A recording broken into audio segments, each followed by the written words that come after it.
Hi everyone, this is Matt from DrawingTutorialsOnline.com. How you guys doing out there? Well, we've got another sample clip for you from the 60-minute figure. And in this sample clip, we're going to add on to the torso peanut shape. We're going to start adding the legs and the feet. So we're going to draw the legs for you and teach you how to draw the legs in more of a gestural way. And we're also going to teach you how to think of the feet as platforms that hold up the figure. Very, very, very important as I trip over my words. So if you're interested in learning a little bit more about the 60-minute figure, come on over to DrawingTutorialsOnline.com and you can click on the 60-minute figure right here and just see what parts we have up on the site already. We're already up to part 5, and we're just going to be adding more tutorials for members as the time goes by. Now, also, when you visit and when you stop by, make sure that you're on our mailing list over here, because when you sign up to this free mailing list, this red button, you'll get a free tutorial sent to you every single week via email. So that's a no-brainer. We've got some really great free tutorials for you to get on a weekly basis, and they're full courses. All right, so enjoy this one, and I'll talk to you soon. Be good. Now let's get started with part 3, chapter 3. And now we're going to get into the male torso and legs with the platforms of the feet. This is just a great pose, great looking guy. I mean, it's awesome. Hopefully I can draw this as good as it looks on the photo. So remember, our goal here is to hit on all 3 disciplines: memory drawing, life drawing, and drawing from photo reference. Now, I think, to me, if I was a student, I would always want to see the reference next to me, or at least next to the tutorial drawing, but that's just me. So that's why I kind of did this, because it kind of touches on all bases. So a little struggle here in the beginning. Basically what I'm trying to do is wrap around the bottom of the pectoralis muscle. That's very, very important for me on a guy. You know, the difference between a guy and a girl for me is just the pectoralis and how flat and how wide they are versus the more rounder hips and kind of rounder butt on a female. Now, there's guys with round butts too, and there's girls with not so round butts, but the models that I choose, they're usually pretty in shape. So that's what I go to first on a guy. I go to immediately the pectoralis, and then we start to dive into the rib cage. On this particular model, the oblique, and his obliques, you can see them. They are intense. They are really developed. So we're heading on up. We're trying to get the exaggerated angle of his deltoids. You see, I'm struggling a little bit here. I could see it already that I'm struggling because I'm using multiple lines to get a couple things done. And whenever you use multiple lines, it's just a telltale sign that you're struggling. But I do like the way the drawing came out in the end. So let's dance our way down. Let's not get stuck. And we're going to complete this peanut shape, the torso peanut shape. Now, his butt is a little bit lower than that, I believe, now that I'm looking at it, 20/20 hindsight. Hopefully I do get that. Yes, we just lowered it. So that's the male torso peanut. Do you see how much wider the shoulders are?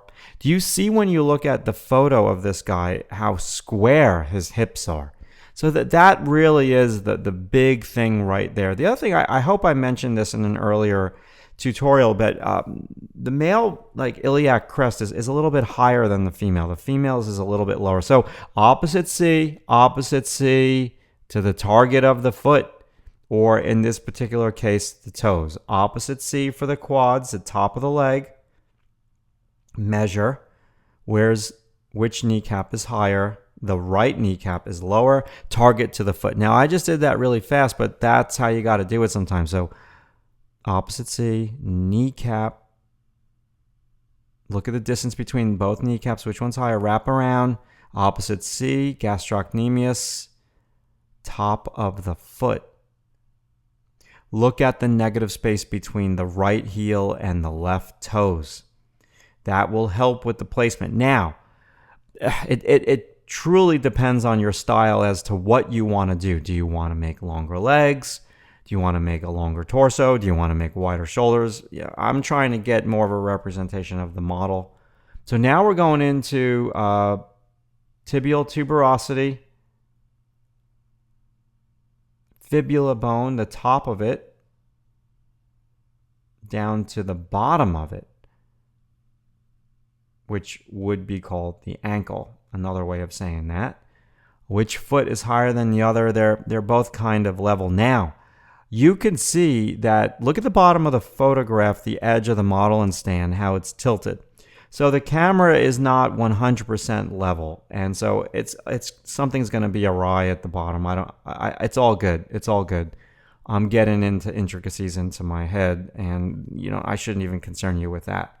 So go back now and draw through the neck. I used to think of that as the top of the peanut shape all the time, the trapezius, and it could be that for you. It could also be the top of the rib cage.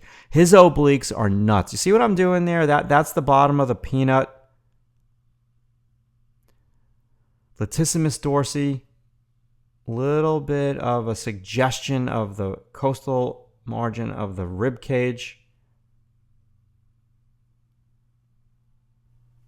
Just trying to place the navel with a couple of ripples of the abs back to the pectoralis muscle, just trying to get the center line.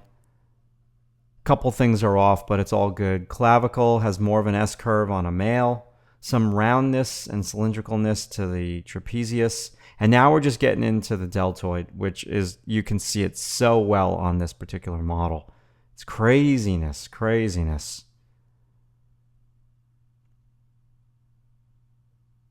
All right, so we kind of got in the gesture. Do you see how simplistic the legs are? And you see how graceful the legs look compared to the rest of it? I mean, I like the rest of it, but it could be a little bit more graceful.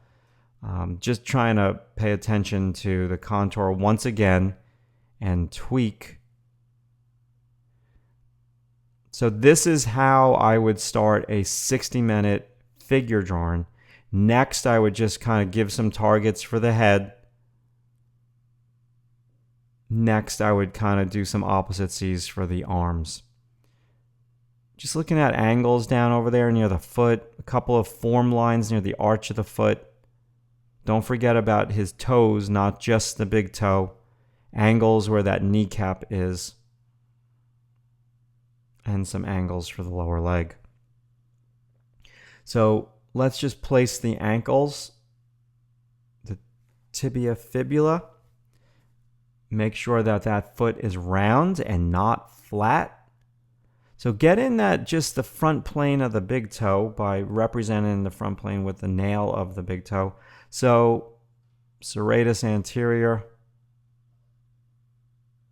rib, and rib, and rib. Me and the serratus anterior have a long history of drawing that tutorial over and over and over again.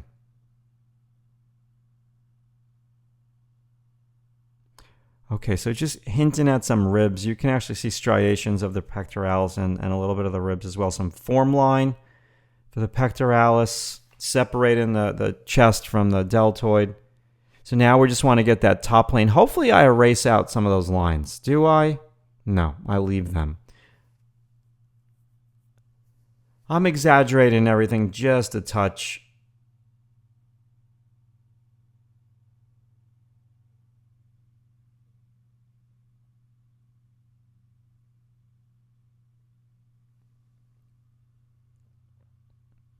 Yeah, here we go. Thankfully, I get rid of some of these lines. So just go with a circular motion with your eraser. Use a brush to brush off the eraser crumbs. All right, we're just about done with this. This is just more about torso, legs, and platforms for the feet. And most of the weight is on the butt, not the feet. There's some weight on his right foot, but most of the weight is on his butt. All right, so now let's go to a new pose, back view, and I think this one's pretty cool too. I think this one is done. Peanut shape.